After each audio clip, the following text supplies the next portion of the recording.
अगर आप इस नक्शे को देखेंगे तो सबसे ज्यादा हमले स्ट्रेट ऑफ हॉर्मूज के आसपास हुए हैं। 11 ऑयल टैंकर्स और कार्गो शिप्स को इसी समुद्री इलाके में निशाना बनाया गया है। ऐसा इसलिए भी हुआ है क्योंकि इस समुद्री मार्ग की चौड़ाई जो है वो ज्यादा नहीं है। जिस वक्त कोई समुद्री जहाज स्ट्रेट ऑफ हॉर्मूज में प्रवेश करता है तब इस जगह की चौड़ाई सिर्फ 50 किलोमीटर रह जाती है, ये वाला जो डिस्टेंस है। इसके अलावा आगे जाकर यही चौड़ाई सिर्फ 33 किलोमीटर रह जाती है। और किसी भी जहाज को ईरान के लिए निशाना बनाना बहुत आसान हो जाता है। वो सकरे से रास्ते से गुजर रहे हैं, उन पर टारगेट कर दीजिए। इसे आप इस ग्राफिक से भी समझ सकते हैं।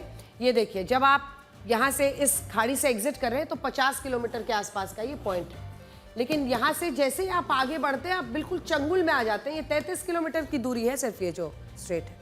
तो कोई भी जहाज जो यहाँ से गुजर रहा है उस पर हमला करना आसान हो जाता है ईरान के लिए। 12 नॉटिकल माइल्स का इलाका ईरान के अधिकार क्षेत्र में आता है। 12 नॉटिकल माइल्स का मतलब होता है 22 किलोमीटर।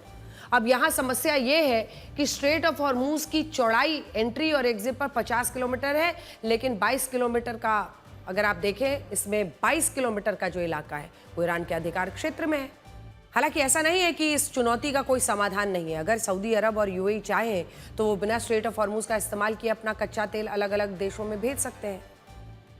सऊदी अरब ने इसी दिन के लिए एक पेट्रोल लाइन बनाई थी जिसे ईस्ट वेस्ट पाइपलाइन भी कहा जाता है। ये पाइपलाइन 1200 किलोमीटर लंबी है, जिसके जरिए फारस की खाड़ी से कच्चे तेल को लाल सागर के यानबू बंदरगाह तक पहुंचाया जा सकता है।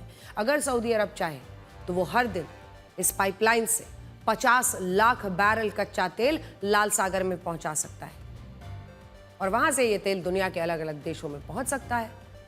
ऐसी परिस्थिति में स्ट्रेट ऑफ हॉर्मूज से होने वाली कच्चे तेल की 25% आपूर्ति सिर्फ इस पाइपलाइन के जरिए जारी रह सकती है।